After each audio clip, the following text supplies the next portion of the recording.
दर्शकवृन्द नमस्कार। हाम्रो 12 बर्दियामा यहाँहरूलाई हार्दिक स्वागत छ। दर्शकवृन्द, हाम्रो 12 बर्दियाको यो अङ्कमा आज हामीले 12 बर्दिया नगरपालिकामा नीति कार्यान्वयनको अवस्था कस्तो छ, नगरपालिकाले जनमैत्री सेवा कसरी प्रदान गरिरहेको छ, सुशासन र पारदर्शिताको क्षेत्रमा के गर्दैछ भन्ने विषयवस्तुमा केन्द्रित रहेर यहाँहरूमाझ उपस्थित भएका छौँ। यिनै विषयवस्तुमा कुराकानी गर्न आज हाम्रो माझ 12 बर्दिया नगरपालिकाका प्रमुख प्रशासकीय अधिकृत दशरथ बुढा हुनुहुन्छ। हाकिम साहब, यहाँलाई कार्यक्रममा हार्दिक स्वागत छ। धन्यवाद। म सुरुमै प्रवेश गर्न चाहन्छु यहाँसँग। जनप्रतिनिधि आइसकेपछि थुप्रै नीति नियमहरू बनेका छन्। ती नीति नियमहरूको कार्यान्वयनको अवस्था चाहिँ कस्तो छ? 12 बर्दिया नगरपालिकाको सन्दर्भमा भन्यो भने अब विभिन्न खालका चाहिँ तपाईँको चाहिँ सङ्घीय सरकार, प्रदेश सरकारले बनाएको कानुन अन्तर्गतै रहेर तपाईँको स्थानीय सरकार, स्थानीय तहले समेत विभिन्न खालका चाहिँ हरूको कार्यविधि निर्देशिकाहरू जारी गरेको अवस्था छ हैन।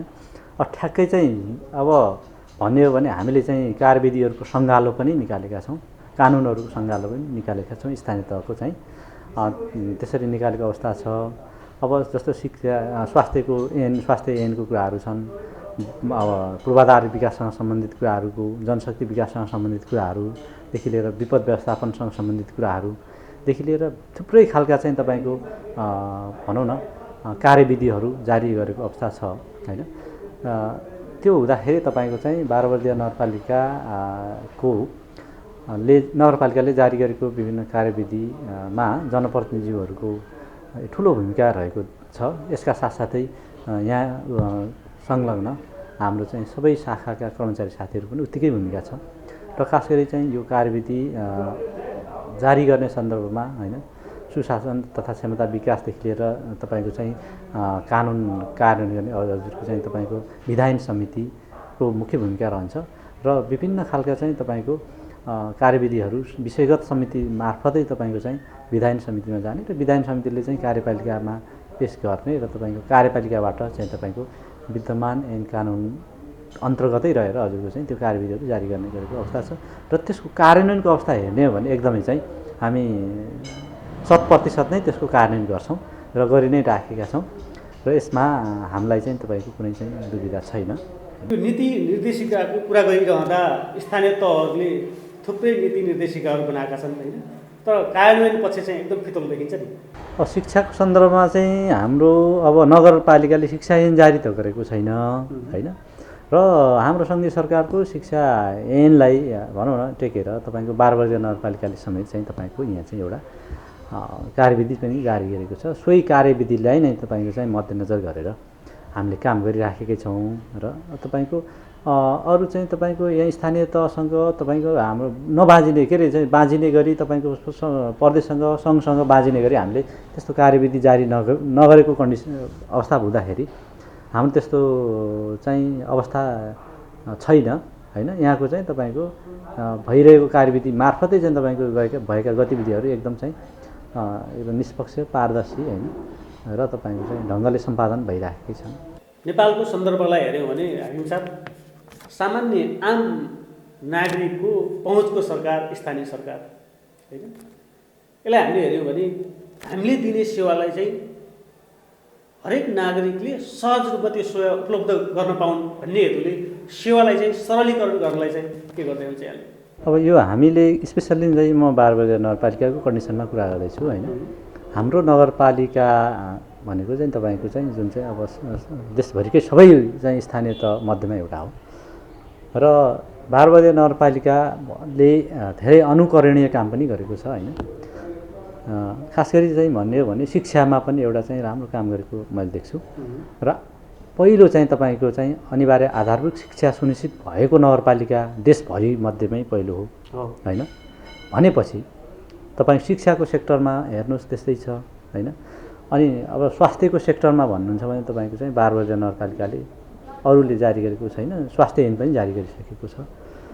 र तपाईँको चाहिँ त्यस्तै गरी चाहिँ तपाईँको अरू चाहिँ पूर्वाधारको विकासमा हेर्ने हो भने तपाईँको पूर्वाधारका गतिविधिहरूलाई तपाईँको चाहिँ मजाले चाहिँ हैन एउटा चाहिँ राष्ट्रिय मापदण्डलाई फलो नै गरेर हैन त्यसरी चाहिँ हाम्रो चाहिँ मापदण्ड अनुरूपका चाहिँ तपाईँको चाहिँ भवन संरचनादेखि लिएर चाहिँ सडक बाटोहरूदेखि लिएर होइन पूर्वाधारको कुरा अरू कुराहरू पनि भइराखेकै छन् होइन।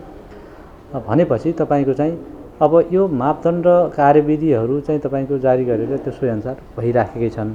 अब अनुकरणीय काम सेवा प्रवाहको हिसाबमा हेर्ने हो भने तपाईँको चाहिँ नगरपालिकाले होइन अब सबै वडा कार्यालयहरू मार्फत नै तपाईँको चाहिँ एउटा गुनासो सुनवाईको सन्दर्भमा पनि तपाईँको चाहिँ संयन्त्र व्यवस्थापन गरेको छ होइन। यसमा खास गरी चाहिँ सम्बन्धित चाहिँ तपाईँको वडाको भनौँ न वडा समिति वडा अध्यक्षदेखि लिएर वडा कार्यालयका कर्मचारी सबै चाहिँ तपाईँको एकदम चाहिँ तयार तत्पर हुनुहुन्छ होइन। र अरू सेवा प्रवाहलाई अलिकति सरलीकरण गर्नको लागि देखि लिएर स्थानीय सरकार सञ्चालन ऐनमा भएका कानुनी व्यवस्थालाई नै एकदम स्ट्रिक्टली फलो गरिराखेकै छ। अब तपाईँको चाहिँ नगरपालिकामा आइराख्न नपर्ने गरी तपाईँको चाहिँ भने ट्याक्स बुझाउने कुराहरू वडाबाटै हामीले लिन्छौँ होइन। कर सङ्कलन गर्नेदेखि लिएर तपाईँको चाहिँ अब सामान्यतया तपाईँको वडा कार्यालयलाई संविधान त तपाईँको स्थानीय सरकार सञ्चालन ऐनमा भएका व्यवस्था कानुनी व्यवस्थालाई फलो गर्दै तपाईँको जति पनि चाहिँ कामहरू हुन्छन् धेरै जसो वडा कार्यालय मार्फतै हुन्छन्। त्यसका साथसाथै नगरपालिकामा हुने तपाईँको चाहिँ व्यवसाय दर्ता पनि तपाईँको वडामा गर्ने भनेर चाहिँ हामीले गरिसकेका छौँ। त्यो पनि कार्यान्वयनमा आइसकेको छ। व्यवसाय दर्ता समेत वडा कार्यालयले गर्न सक्छ। र यस्ता अब डिजिटल सिटिजन चार्टरको कुराहरू पनि हामीले चाहिँ यहाँ चाहिँ नगरपालिकामा चाहिँ तपाईँको गरेका छौँ होइन, लागू गरेका छौँ। त्यस्तै गरी तपाईँको चाहिँ अरू सफ्टवेयर बेसमा हुने संस्थागत कुराहरू हुन्छन् होइन। कार्यालयलाई अलिकति चाहिँ कसरी चाहिँ तपाईँको भनौँ न प्रक्रिया सरलीकरण गर्ने र सेवा प्रवाहलाई कसरी चुस्त दुरुस्त राख्ने भन्ने सन्दर्भमा पनि तपाईँको हामीले सबै वडा कार्यालयमा समेत चाहिँ तपाईँको इन्टरनेटको पहुँचलाई एकदम चाहिँ फास्ट ट्र्याकमै हामीले चाहिँ काम गऱ्यौँ। किन भन्दाखेरि बारबजार नगरपालिकामा अलिकति सदरमुकामभन्दा पनि टाढा अलिक दुर्गमको भएको हुनाले यहाँ चाहिँ अहिलेसम्म केही वडा कार्यालयमा तपाईँको इन्टरनेटको चाहिँ लाइन विस्तार नभएको कन्डिसन छ। र त्यो लाइन विस्तार नभएको अवस्था हुँदाहुँदै पनि हामीले चाहिँ केही इक्विपमेन्टहरू केही चाहिँ तपाईँको प्रविधि चाहिँ जडान गरेर त्यहाँ चाहिँ अहिले हामीले ट्याक्स समेत त्यहाँबाट लिइराखेकै छौँ। र अब गुनासो सुनवाईको संयन्त्र भयो होइनदेखि लिएर तपाईँको चाहिँ सबै कुराहरू को व्यवस्थापनको लागि हामीले सेवा प्रवाहलाई चुस्त दुरुस्त बनाउने नै भन्ने मुख्य उद्देश्य हो। र हामीले हाम्रो नगरपालिकामा जस्तो अब भनौँ न अब स्माइलिङ सर्भिस भनौँ न, स्माइल विथ फेस भनौँ न त्यसरी चाहिँ दुईटै कुराहरू भयो होइन।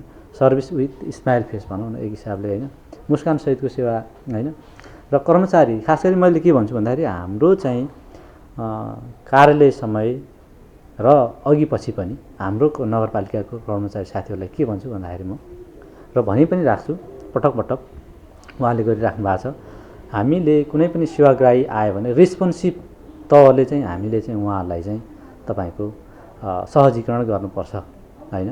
किन आउनुभयो, के कामका लागि आउनुभयो होइन, तपाईँको चाहिँ के सेवा गरौँ होइन भन्ने लगायतका चाहिँ तपाईँको चाहिँ एउटा त्यो व्यवहारबाट हामीले सुरु गऱ्यौँ भने उहाँहरूलाई चाहिँ पनि सेवा लिनको लागि चाहिँ सहज हुन्छ भन्ने लाग्छ। त्यसो भए हुनाले मैले चाहिँ सम्पूर्ण शाखाका कर्मचारी साथी लगायत वडा कार्यालयका कर्मचारी साथीहरूदेखि लिएर यहाँको हामी सबैलाई कार्यालय सहयोगीदेखि लिएर सबै कर्मचारी साथीहरूलाई तपाईँको चाहिँ यो रेस्पोन्सिभ तहले हामीले चाहिँ सेवा प्रवाह गर्नुपर्छ भन्ने हिसाबले नै अगाडि लागिराखेका छौँ। र यहाँ चाहिँ प्रविधिको कुरा छ जहाँसम्म हामीले चाहिँ सर्भिसलाई डेलिभरी फास्ट होस् भन्नको लागि हामीले चाहिँ आवश्यक चाहिँ तपाईँको चाहिँ भनौँ न भौतिक सामग्रीहरूदेखि लिएर अरू कुराहरू सबै कुराहरूको व्यवस्थापन हामीले सबै चाहिँ शाखा वडा कार्यालयदेखि लिएर नगरपालिका सबैमा हामीले व्यवस्थापन गरेका छौँ। यति भयो भने करिब हाम्रो चाहिँ सेवा प्रवाहलाई अलिक प्रभावकारी भयो होला भन्ने मैले अपेक्षा लिन्छु। हामी साहब यो सेवाको कुरा गरिरहँदा सेवाग्राही मैत्री भौतिक संरचनाको पनि कुरा उठेको छ होइन। मैले जोड्न खोजेको अपाङ्गता भएका व्यक्तिहरूको पहुँचमा हाम्रा संरचनाहरू छन् कि छैनन् भन्ने कुरा हो। नगरपालिकाको यो केन्द्रीय भवनलाई हामी हेऱ्यौँ भने त केही अपाङ्गता मैत्री बनाउन खोजेको जस्तो देखिन्छ होइन। तथापि हाम्रा वडा कार्यालयहरू चाहिँ अपाङ्ग मैत्री भएनन् भन्ने गुनासो छ नि।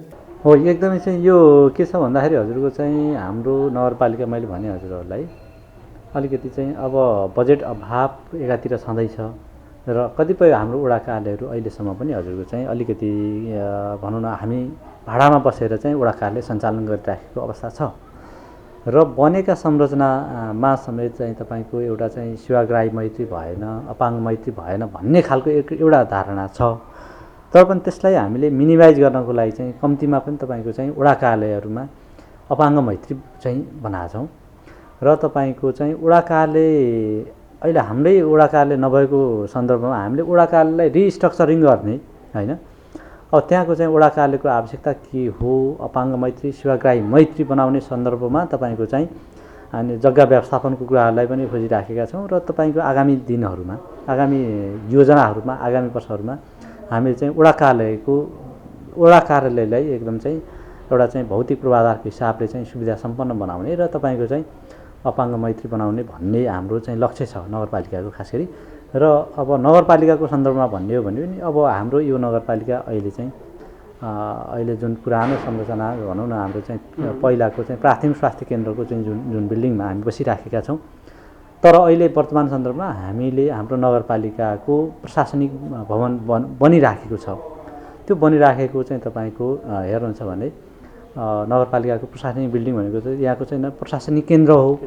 प्रायः जसो सबै नगरपालिकाका केही काम, धेरै काम जसो प्रायः जसो कामहरू त्यही केन्द्र मार्फतै हुने भावना त्यो चाहिँ हामीले एकदम चाहिँ हाम्रो डिजाइन ड्रइङमा हाम्रो चाहिँ त्यो चाहिँ अपाङ्ग मैत्री हुनुपर्छ, सेवाग्राही मैत्री हुनुपर्छ भन्ने हिसाबले नै हामीले चाहिँ छलफल गरेर नै त्यो काम भइरहेछ। त्यसमा चाहिँ तपाईँको हाम्रो अपाङ्ग मैत्री चाहिँ तपाईँको बाटोको कुराहरू भयो, अब त्यसमा चाहिँ राखेको अवस्था छ होइन, देखि लिएर अरू चाहिँ स्ट्रक्चर पनि चाहिँ तपाईँको चाहिँ त्यस्तै भनौँ न सेवाग्राही मैत्री नै छ र त्यही अनुसार हामीले काम गरिराखेका छौँ। जस्तो अब लिफ्ट सिस्टमको पनि हामीले चाहिँ त्यो चाहिँ अब भनौँ न डिजाइनमा राखेका छौँ भनेपछि करिब करिब तपाईँको पार्किङको व्यवस्थापन हैनदेखि लिएर तपाईँको क्यान्टिनको व्यवस्थापनदेखि लिएर सबै अनि चाहिँ तपाईँको हरियाली खुल्ला ठाउँहरू भनौँ न अनि चाहिँ तपाईँको सेवाग्राहीलाई अब भनौँ न अलिकति अलिक बोर फिलिङ नहोस् भन्नको लागि तपाईँको चाहिँ हामीले अरू के हुन सक्छन् त्यहाँ चाहिँ त्यो बनिसकेपछि हामी थप चाहिँ गर्ने हामी लक्ष्यमा छौँ र हाम्रो नगरपालिकामा हाम्रो वडा कार्यालयमा आएको सेवाग्राही होइन चाहिँ खासमा चाहिँ सरकारी अड्डामा आएर तपाईँको एकदम चाहिँ सहज फिल गरेर सहज अनुभूति गरेर सेवा लिएको हामी देख्न चाहन्छौँ। त्यसो भए हुनाले हामीले आगामी दिनमा यसलाई चाहिँ एकदमै चाहिँ हामीले अगाडि बढाइरहेका छौँ र अहिले पनि हामीलाई त्यस्तो चाहिँ फिल हुन, त्यस्तो अनुभूति चाहिँ जस्तो हुन दिएको अवस्था छैन। हामी साहब अहिले जल्दो बल्दो रूपमा उठेको विषय छ नि, स्थानीय तहमा सुशासन कायम भएन, पारदर्शिता भएन भन्ने कुराहरू आइरहेछ, मिडियामा पनि आइरहेको देखिन्छ, सुनिन्छ होइन। बाह्रवर्तीय नगरपालिका कार्यालय समग्र भइहाल्यो होइन, विषयगत कार्यालयहरू पनि छन् र वडा कार्यालयहरू पनि छन्। यी सबै कार्यालयहरूलाई सुशासन मैत्री बनाउन होइन, पारदर्शी बनाउनलाई यहाँको छुट्टै भूमिका होला नि। हाम्रो अब बाह्रवर्तीय नगरपालिका भनेपछि असुरको स्वाभाविक सबै वडा कार्यालय पनि पर्ने भयो होइन। सबै वडा कार्यालयदेखि लिएर शाखादेखि लिएर हाम्रो नगरपालिकाले सुशासन र पारदर्शिताको सन्दर्भमा एकदमै चाहिँ काम गरेको छ होइन। अब भन्नुहुन्छ भने हजुरको चाहिँ हरेक खालका निर्णयहरू पार्टिसिपेटिभ हुन्छन् होइन, सबैको सहभागिता मिनिङफुल पार्टिसिपेसनका माध्यमबाट नै निर्णय हुने गरेको अवस्था छ र बाह्रवर्तीय नगरपालिका नगर कार्यपालिकाले भनौँ न काम गर्ने हरेक चाहिँ तपाईँको कामहरू तपाईँको चाहिँ हरेक चाहिँ तपाईँको भनौँ न गठन भएका कार्यविधिमा उल्लेख भएका समितिहरू कानुनी कुराहरूलाई फलो गरेर नै गर्ने भएको हुनाले स्वाभाविक रूपमा चाहिँ हाम्रो सुशासन र पारदर्शिता छ भन्ने बुझ्छु म। त्यो भए हुनाले यसका साथसाथै म के भन्छु भन्दाखेरि जुन चाहिँ सङ्घीय सरकारले जारी गरेको ऐन, प्रदेश सरकारले जारी गरेको ऐन र स्थानीय तहले जारी गरेको ऐन चाहिँ हाम्रो खासमा माझेको अवस्था छैन र गर्नुपर्ने कामहरू कुराहरू त्यसै अनुसार नै व्यवस्थित भएको छन्। जस्तो भन्नुहुन्छ भने हजुर चाहिँ प्रोक्युरमेन्टको कुराहरू गर्नुहुन्छ भने खरिदको कुराहरू जस्तो हाम्रो बिडिङको कुराहरूमा गरौँ, हामीले सबै चाहिँ प्रायः चाहिँ इलेक्ट्रोनिक बिडिङ नै हुन्छन्, इबिड नै गर्ने गरेका छौँ र त्यहाँ चाहिँ प्रतिस्पर्धालाई चाहिँ खुम्च्याउने होइन, प्रतिस्पर्धै हुन नदिने, प्रतिस्पर्धामा तपाईँको चाहिँ सहभागी नै नगराउने टाइपको हामीले चाहिँ त्यस्तो परिकल्पना पनि छैन र गरेको पनि छैन। त्यस भावनाले हाम्रो चाहिँ तपाईँको यहाँ चाहिँ जोडिन आउने तपाईँको चाहिँ निर्माण व्यवसायीदेखि लिएर सेवाग्राहीहरू देखि लिएर अरू तालिमका कार्यक्रम हुन् अर्थात् तपाईँको अरू केही कुनै कार्यक्रम हुन् प्रतिस्पर्धाका माध्यमबाट हुने भावनाले यो चाहिँ अलि भनौँ न धेरै नै तपाईँको चाहिँ पारदर्शी छ। सुशासनका टुल्सहरू जुन चाहिँ जवाफदेहिता पारदर्शिता होइन रुल अफ लको कुराहरू छ त्यहाँनिर होइन उत्तरदायित्वको कुराहरू छ होइन हो यी कुराहरू चाहिँ तपाईँको चाहिँ हामीले चाहिँ को क्याचमेन्ट एरियामा रहेर हामीले काम गर्छौँ त्यसो हुनाले पारदर्शिता छ भन्ने बुझ्छु होइन।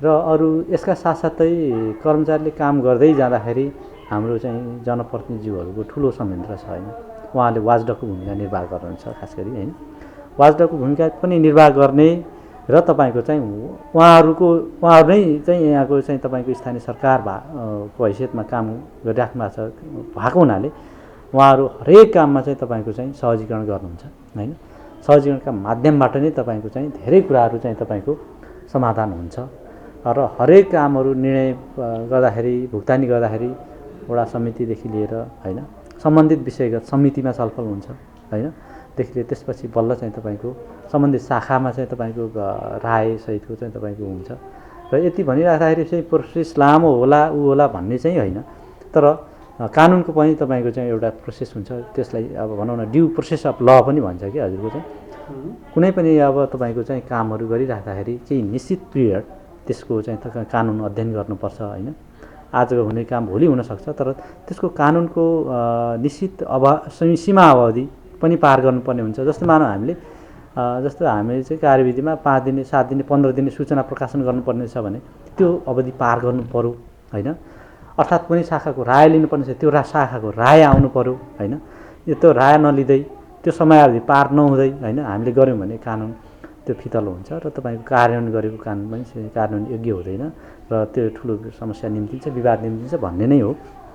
त्यसो भएको हुनाले कानुनको कार्यान्वयन हुँदो हुनुपर्छ भन्ने नै हो मेरो मान्यता र सोही अनुसार नै हाम्रो 12 बजे नगरपालिकामा कामहरू भइराखेको छ। जस्तो जनशक्ति रिक्रुटमेन्टको कुराहरू हुन्छ भर्नाको कुराहरू हुनसक्छ होइन जस्तो एउटा चाहिँ पोलिसी बनाउने हाम्रो चाहिँ जुन कार्यपालिका भनौँ न अथवा नगरसभा नै छ होइन कार्यपालिकाले कार्यविधिदेखि लिएर हरेक खालका नीतिगत निर्णयहरू गर्छ होइन अब तपाईँको चाहिँ विभिन्न विषयगत समितिहरूले चाहिँ तपाईँको कार्यपालिकामा यो विशेष क्षेत्रसँग सम्बन्धित जस्तो शिक्षा पूर्वाधार भनौँ न संस्थाको विकासको कुराहरू होला आर्थिक विकासको कुरा हुनसक्छ उहाँले चाहिँ पोलिसी इनपुट गर्ने कामहरू चाहिँ तपाईँको गर्नुहुन्छ कार्यपालिकामा होइन भने हामीले चाहिँ त्यसको कार्यान्वयन गर्ने हो र अब त्यसमा चाहिँ अलिकति हामीले एक्सपर्टिज रोलहरू प्ले गरिदिनुपर्छ भूमिका निर्वाह गर्नुपर्छ यो नीति बनाउँदा होइन यो कानुनसँग बाँचिने अर्थात् यसले चाहिँ भोलि लामो इम्प्याक्ट पार्ने भन्ने खालको चाहिँ हामीले चाहिँ जस उहाँहरूलाई चाहिँ नीति निर्माणमा एकदम चाहिँ सहयोगको भूमिका निर्वाह गर्छौँ र नीति कार्यान्वयन गर्छौँ। हजुर स्थानीय सरकारले पनि विषयगत समितिहरू बनाएको छ पक्कै यहाँले पनि बनाउनु भयो होला होइन हामीले स्थानीय तहमा हेऱ्यौँ भने विषयगत समिति बनाउने तर त्यसलाई चाहिँ त्यति क्रियाशील नबनाउने त्यो पाइन्छ तर 12 बजे नगरपालिकामा गठित भएका जति पनि विषयगत समितिहरू छन् तिनलाई क्रियाशील बनाइराख्नलाई के गर्दै हुन्छ यहाँ चाहिँ 12 बजे नगरपालिकाको सन्दर्भमा भन्नुहुन्छ भने हाम्रा 6वटा चाहिँ नगरसभाबाट गठित विषय समिति छन् उहाँहरूको भूमिका एकदमै चाहिँ तपाईँको उहाँहरूले होइन विषयगत क्षेत्रसँग सम्बन्धित कुराहरूमा तपाईँको केही कार्यविधि निर्णय गर्नु पर्यो भने उहाँहरू बैठक बसेर होइन निर्णय गरेर चाहिँ प्रस्तावहरू लैजानुहुन्छ होइन त्यो प्रस्ताव चाहिँ तपाईँ उप हामीले पनि हेर्छौँ र त्यो विषयगत समितिले एकदमै चाहिँ तपाईँको आफ्नो आफ्नो सेक्टर अनुसारको कामहरूमा गरिराख्नु भएको छ। त्यो भूमिका हामीले चाहिँ तपाईँको भूमिकाविहीन बनाउने त हामीले गर्न सक्दैनौँ नि त त्यो कुराहरू होइन जस्तो त्यो त स्वाभाविक रूपमा तपाईँको चाहिँ तिन त मिनी पार्लियामेन्ट हुन् यहाँको स्थानीय सरकार छ त्यो स्थानीय साना सरकार हुन् त्यहाँ यहाँको चाहिँ 12 बजे नगरपालिकाको तपाईँको चाहिँ साना सरकार भनेको नै ती विषयगत समिति हुन्। त्यो विषयगत समितिले गरेको निर्णय नै तपाईँको चाहिँ कार्यपालिका जान्छ त्यो चाहिँ उप छलफल हुन्छ होइन त्यो उप छलफल हुने र तपाईँको निर्णयमा पुग्ने भावनाले धेरै जसो भनौँ सबै जसो समितिहरू नै क्रियाशील छन् यहाँ चाहिँ हाम्रो नगरपालिकाको सन्दर्भमा। अब हामी कार्यक्रमको अन्त्यतिर छौँ। भूमिको समस्या 12 बजे नगरपालिकामा पनि कायमै छ। हामी कहाँ अति विपन्न परिवारका समुदायहरू छन् होइन घरबारविहीन व्यक्तिहरू छन् तिनीहरूलाई चाहिँ जग्गाको मालिक बनाउने भनौँ न, लाल पूर्जा वितरण गर्ने गरी यहाँले भूमि सम्बन्धी बनेको आयोगसँग एक किसिमको सम्झौता गर्नुभएको छ होइन? त्यसको तयारी चाहिँ कहाँ पुगेको छ? यहाँले एकदम चाहिँ गहन क्वेसन गर्नुभयो। त्यस कारण म यहाँलाई हार्दिक धन्यवाद पनि दिन चाहन्छु। खास गरी चाहिँ भूमि व्यवस्था तथा कृषि सहकारी मन्त्रालयले जुन चाहिँ बुटोलमा सुकुम्बासी समस्या समाधान आयोग होइन ले भूमिहीन दलित होइन भूमिहीन अव्यवस्थित बसोबासी र भूमिहीन वर्गलाई एकपटकको लागि राज्यबाट तपाईँको चाहिँ पूर्जा वितरण गर्ने होइन उहाँहरूको जो हाम्रो पनि चाहिँ तपाईँको यो भूमिमाथि केही अधिकार स्थापित गर्ने छ है भन्ने, हामी पनि यो देशका नागरिक हौँ भन्ने मनसायका साथ होइन उद्देश्यका साथ जुन चाहिँ तपाईँको आयोगले काम अगाडि बढाइराखेको छ, सोही सन्दर्भमा हाम्रो नगरपालिकाले तपाईँको सम्झौता गरेर हामी बुटोल पुगेर ओरिएन्टेसनमा सहभागी भएर होइन आयौँ होइन। सोही सन्दर्भमा बारबर्दिया नगरपालिकाको सन्दर्भमा भन्नुहुन्छ भने यहाँ हामीसँग धेरै चाहिँ तपाईँको भूमिहीन अव्यवस्थित बसोबासीहरू हुनुहुन्छ होइन न्यून आय भएका होइन आफ्नो घर नै नभएका छाप्रोमा चाहिँ तपाईँको जीवन बिताइरहेका ऐलानीमा बसेर जीवन बिताइरहेका मान्छे धेरै नै हुनुहुन्छ।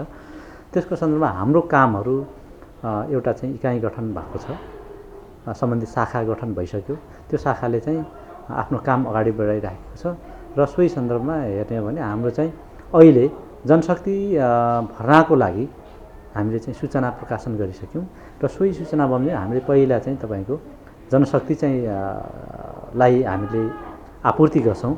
त्यो आपूर्ति भइसकेपछि तपाईँको चाहिँ अब त्यसपछि चाहिँ चरणका कामहरू हुन्छन् र अहिले चाहिँ करिब हाम्रो चाहिँ वडा कार्यालयदेखि लिएर सबै वडा कार्यालयहरूलाई अब जुन चाहिँ हाम्रो चाहिँ नगर स्तरीय सहजीकरण समिति भन्ने छ नगर प्रमुखजीको अध्यक्षतामा होइन त्यो चाहिँ गठन भइसकेको छ।